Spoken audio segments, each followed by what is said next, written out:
In this session, let's discuss about user exits. As I mentioned, user exits are typically implemented as a subroutine call in the standard SAP's main program, and SAP has provided certain include programs where all these subroutines are maintained. You can go and add your code to these subroutines.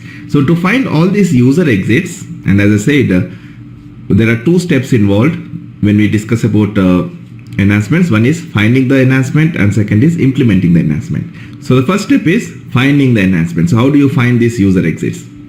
Most of these user exits are typically available only in SD module. You don't find these user exits in other modules. So to find these user exits, if you go to SE80 and search for this package, from here you select the package and search for this package vmod. All your user exits will be available within this package.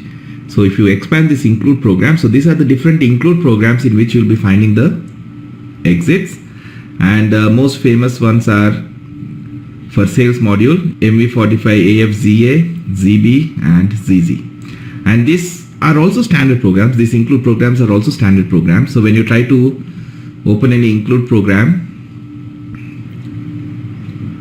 and you'll find all these subroutines maintained here, and on top of this you'll have one documentation. So this is the maximum information you have about this subroutine. So they explain when exactly can you use this user exit. So is it called before the document is saved? It is called after the document is saved. So they'll mention some information. So that is your source to identify if this user exit meets your requirement or not. So you have to read this documentation available, and like that we have different exits. And if you try to go to the change mode to write your code, then it will ask you for an access key. So it is okay to provide the access key and modify them, because these include programs will not be updated by SAP ever. So whatever code you write will never be lost, because SAP won't be updating these include programs. And these user exits have been discontinued. So in the newer applications, SAP no more uses user exits. They are there because they were introduced with the older applications, and SAP never removes old code. And many people ask, when SAP has introduced these new techniques, why do they still support these old techniques? One reason for that is, if SAP has already provided a user exit earlier, it doesn't make any sense putting more effort to convert it to use a newer technique, when at the end of the day you still are going to get the same functionality. It doesn't add any new functionality. It's just that you're changing the code from old technique to a new code technique. So it really doesn't make sense. So SAP has left it like that, and even customers, when they implement this user exits and when they upgrade the system, nobody really bothers to convert these user exits and use bodies or enhancement points, because it really doesn't make any sense, because you are investing time without really getting any advantage in terms of new functionality. So it is okay to give the access key and change them, because SAP is never going to update these programs, so your changes will not be lost. And the most famous one is this one. I've already, you only have to enter this access key once. So I've already entered the access key for this. So this should be available for edit. So I'll go to change mode. And if you see here, user exit delete document. So the documentation says this user exit can be used to delete data in additional tables when a sales document is deleted. So when you're creating a sales order, and if you want to update your custom tables with some order details for your own use in different programs, then when the order is deleted, then this user exit will be called at that time. So you can write your code to delete that data. So there will be one enhancement to add the data to your custom tables also. So if you look at this exit, this user exit can be used to modify the attributes of screen fields, and we have different exits. Here if you see user exit pricing prepare, this user exit can be used to move additional fields into the communication table.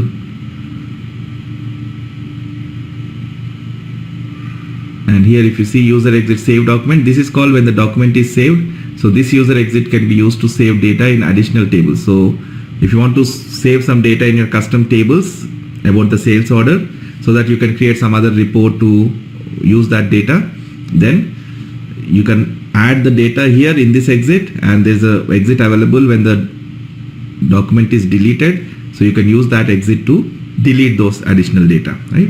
If I double click on this form name, here it is showing me the perform statement. So if I double click on this perform statement, so you'll see this is the main program, standard SAP program, that is being called when you're creating the sales order. And within that standard program, they are making this perform call. And when this perform is called, it will execute this subroutine, and whatever code you write here will be executed, right? So I'll show you one simple example just to understand. Let's say we'll use this user exit. This user exit can be used for changes or checks before a document is saved. So this exit is called before the document is saved, and I want to perform certain checks before the document is saved, so that if all the conditions are satisfied, only then I want to allow the document to be saved.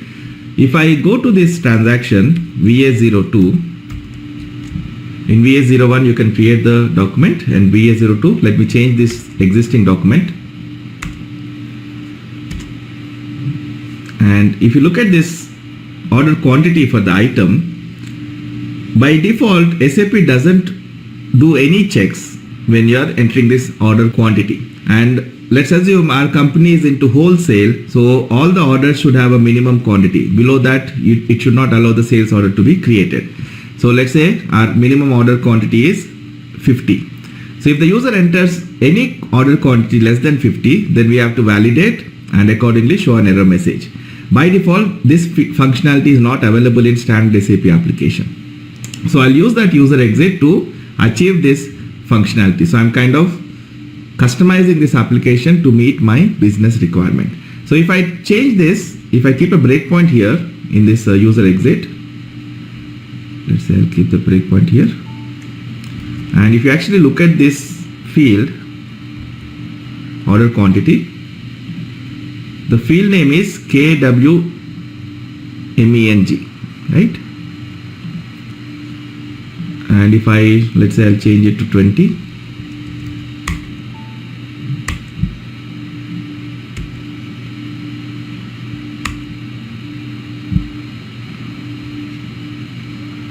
And I'll save.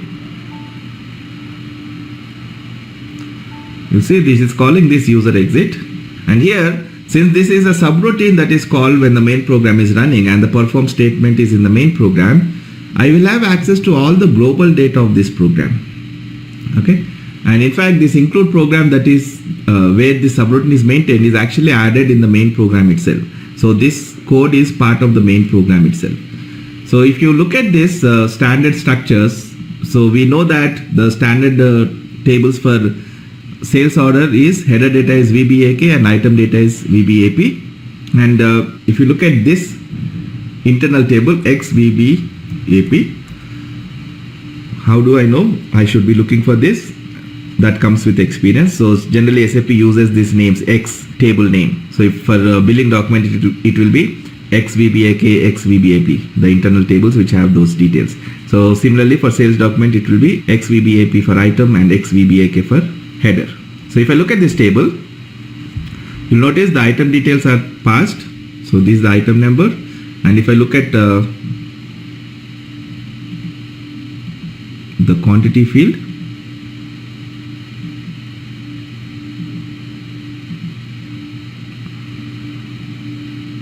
KWMENG, the quantity is 20. So I can easily write my code here and check if this quantity is less than 50 or greater than 50 and accordingly throw an error message. And this is an internal table with header line. So what we'll do is, here I'll go to change mode, and here I'll say insert, and I'll write loop at XVBAP, and it's an internal table with header line, so I don't need to have a work area. Again, you need to understand that these user exits are very old. They are like 15-year-old. So that's why they still use these internal tables with header lines and all this stuff.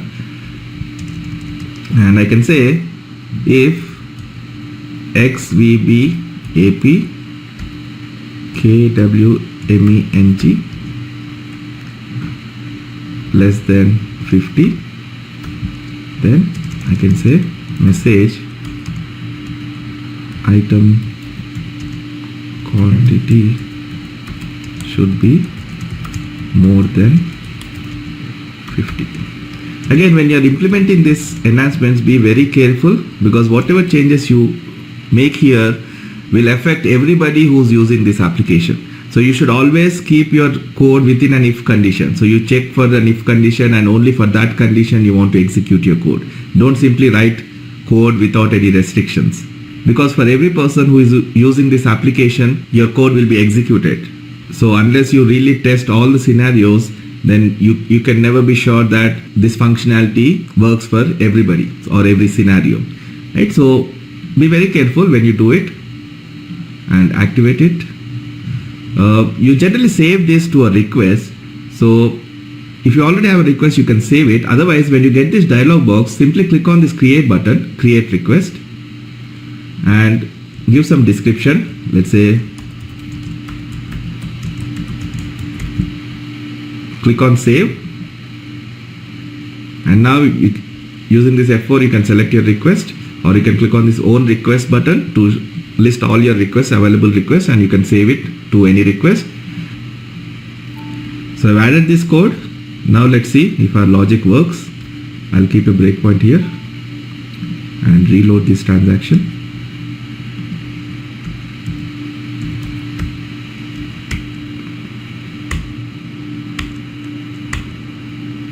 And let me change it to 25.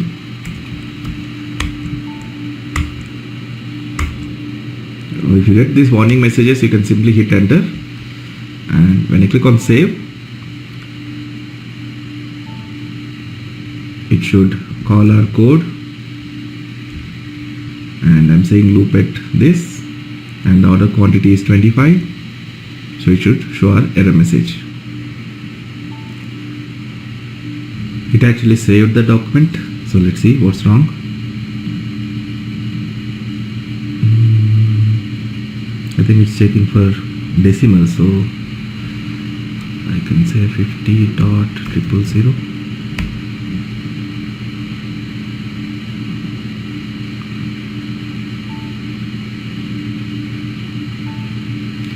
Let's see if it works. So I'll change it to 20. If I don't make any changes, it won't trigger that because nothing has changed.